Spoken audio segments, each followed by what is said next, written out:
Be tracking, in fact, all through the night. New York is bracing itself for a massive Trump storm. The former U.S. president will be arraigned tonight, which is the equivalent of charges being framed. This is going to happen at a Manhattan District Attorney office. Trump, thereby, will become the first president of the United States, serving or former, to ever face criminal charges. The case relates to payments or hush money that he made to a porn star back in 2016. Just during the campaign, eventually him going on to become president. Last week, a jury in New York voted to indict Trump over the $130,000 payment that was made to the porn star Stormy Daniels. She said that she was paid to keep quiet about a sexual encounter that she had had with Donald Trump 10 years prior to that in 2006. Trump, for his part, has denied having any kind of relationship with Stormy Daniels. The indictment means that the jury believes there was enough evidence to bring criminal charges against the former U.S. president.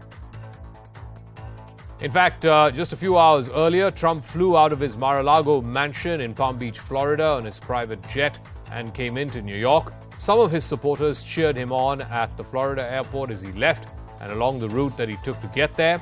Before taking off, Trump put out this post on Twitter where he said, "Witch hunt, as our once great country is going to hell." He spent the night at his apartment in Trump Tower in Manhattan. And even as we speak, there is unprecedented security in and around Lower Manhattan, where at the district attorney's office and the courthouse there, he will be arraigned in some time from now. Trump will be personally appearing in the courthouse. Police have put up barricades and cordoned off many streets. They expect a large number of protesters, as well as counter-protests, if you will, both for and against Donald Trump in and around that office. Additional officers have also been deployed to control any crowds that may try to gather outside the courthouse. Now, let's take you through a step-by-step process of what is expected to happen over the next few hours. Trump will turn himself in at the Lower Manhattan courthouse. He will be taken into custody. It's not going to be like what you see in the movies or on TV shows. Trump will not be put into handcuffs. The former president will be fingerprinted. His mugshot will be taken as well. He will then be read his Miranda rights, which is basically informing him that he has the right to get a lawyer and he can refuse to talk to the cops or give evidence against himself. All throughout the process, he will be accompanied by Secret Service agents because he's a former president. He will then be made to wait in a holding area or a cell until he's due to appear before a judge. Then Trump will appear before a judge for what is called an arraignment. Now, an arraignment is the equivalent of framing of charges. It's generally the first time a defendant appears in court for charges being framed against him or her. The judge will brief Donald Trump on the charges against him and advise him about his right to go to trial. Trump will enter a plea of not guilty. That is pretty standard for defendants to do at an arraignment. And then he is repeatedly denied any wrongdoing. So the judge will then determine the conditions of Trump's release.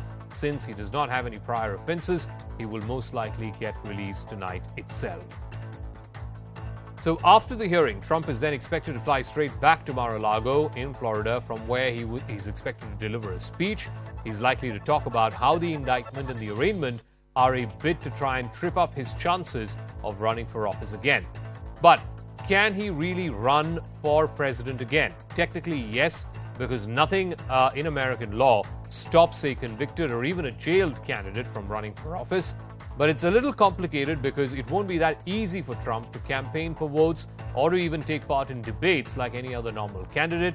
Trump has given every indication that he will push on with his 2024 bid, but this is expected to only deepen the divide within what is an already fractured political system in the United States. CNN's Gloria Pazmino is joining us live from the Manhattan Central Criminal Courthouse. Gloria, Donald Trump's arraignment is expected in the next few hours or so. Are we expecting Trump and his supporters to make this into some kind of a political spectacle, which he's always done whenever the political odds are stacked up against him? Well, let me tell you about what's going on. Right in front of me right now, there's a park right across from where I'm standing, and that's where supporters of the former president have been gathering in the last few hours. There's also opponents of the president set up in the former president, I should say, set up in the other side of the park, and they have sort of been going at each other, two opposing sides, protesters and counter-protesters. There have been some scuffles, but things here have been under control and safe. The police are out in force, and there's heavy security here in the area as we await the arrival of Donald Trump. He is set to arrive here in about 2 hours or so to face a judge and that historic criminal indictment, the first time in U.S. history that we have a former president, a current candidate for the White House, facing criminal allegations. Certainly a momentous, historic, unprecedented time here in our country. Security very heavy in the area. And have you got a chance to get a sense of what Trump's legal strategy is going to be? Which way is he likely to plead? And how soon could this case likely go into trial? Well, he and his lawyers are certainly preparing for a fight. We expect his legal defense team to challenge every legal aspect of the case against him. All right. We'll leave it at that. Gloria, thank you very much for joining us from outside the Manhattan Criminal Courthouse, where in a few hours Donald Trump is expected to make a personal appearance, and he will be arraigned, which is the equivalent of framing of charges. This is the first time ever that a former U.S. president is facing criminal charges, in this case of paying hush money to a former porn star to buy her silence, as it were, about an alleged affair that they had 10 years ago. Meanwhile, after the indictment happened last week, Donald Trump called the United States a third world country. We are now officially a third world country. No president in the history of our country has been subjected to such vicious and disgusting attacks. But they only attack me because I fight for you. It's very simple. They can't buy me and they can't control me, and that scares them beyond belief. Since the very beginning, I've shunned the globalist special interest donors who have made a fortune off of destroying our country. Instead, our presidential campaign has always been funded by grassroots patriots like you. Your contribution today will show the left that nothing can destroy the greatest political movement in history. This is the greatest movement in political history. There's never been anything like it.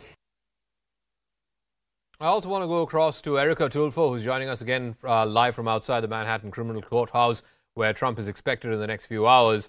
Erica, just paint the picture of what you're seeing around you. Obviously, there are Trump supporters, and I'm given to understand that there are opposers of the former president as well. What is the scene around where you are right now? Thank you so much. So like you said, there are protesters, but what's actually interesting is that it seems like the media actually outnumber the number of protesters over here. So the protesters are gathered in a park that is right across from the Manhattan Criminal Court. As the time of the arraignment draws nearer, all the cameras are directed to this road, because that is where the former president is expected to make his appearance. He is coming from Trump Tower, which is in Upper Manhattan, and now the Manhattan Criminal Court is in Lower Manhattan. So he is on his way here, and we are all expecting him. Just give us also a sense of what is expected legally in court today. Trump is expected to make a personal appearance. The charges against him are going to be read out to him, and then, of course, he gets an opportunity to tell the judge and to tell the courthouse how he intends to plead. So walk us through what is expected. Sure. So the first thing I'm going to say is that the judge ruled yesterday that no live broadcast will be permitted within the court. So what will be allowed, however, are photographers, just a handful of them, to take still photographs of Trump before the arraignment actually starts. He's going to be accompanied by federal agents as he makes his way to the courtroom, and it is not expected that he will be handcuffed either. What I will say is that nobody knows exactly what the charges are against him, and the indictment will only be unsealed when the arraignment actually begins. All right, Erica Tulfo for the moment. Thanks very much for joining us live from outside that Manhattan criminal courthouse where Donald Trump will be arraigned, which means criminal charges will be brought against him, will be framed against him for the very first time that has happened against a former U.S. president. Now, if indeed it goes into trial, as is likely the case, for a large part of the campaign period between now and 2024, the long shadow of this case is expected to fall on Donald Trump and his campaign. What kind of political impact that'll have, whether Trump will use that to his political advantage, or whether that will further deter and detest even those people who may be Trump supporters but who are more neutral now, whether the shadow of that case will deter them from actually voting for Trump if indeed he manages to get the Republican Party's nomination. That is going to be a critical aspect because this is, like I said, fairly uncharted territory in the long annals of American politics. No former president has faced these kind of criminal charges, not even Richard Nixon after Watergate. So you can imagine the magnitude of what Trump is facing. That's it. That's a wrap. Thanks very much for tuning in. I'll see you again tomorrow night, same time.